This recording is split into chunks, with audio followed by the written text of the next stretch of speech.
कारमध्ये बसून आरामात प्रवास करणे प्रत्येकालाच आवडते। विशेष म्हणजे आजारी व्यक्ती, वृद्ध महिला किंवा पुरुष यासह गर्भवती महिलांसाठी कारमधील प्रवास हा सोयीचा आणि सुखकर मानला जातो। हाच कारचा प्रवास मात्र एका 6 महिन्याच्या गर्भवतीच्या जीवावर बेतला आहे।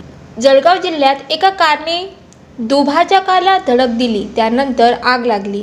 याच आगीत 6 महिन्याच्या गर्भवती महिलेचा होरपळून मृत्यू झाला आहे। या घटनेनंतर सर्वत्र हळहळ व्यक्त केली जात आहे।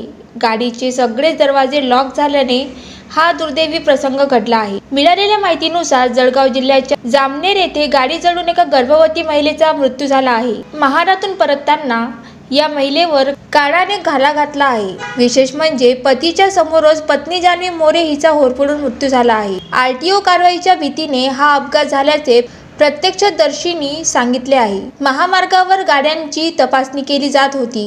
याच पोलिसांना बघून चालक संग्राम मोरे घाबरले। त्यांच्याकडे कार चालवण्याचा परवाना नव्हता, त्यामुळे पोलिसांना चुकवण्याच्या नादात त्यांची गाडी महामार्गावरील दुभाजकाला धडकली। या अपघातानंतर इंजिनमधून धूर यायला सुरुवात झाली।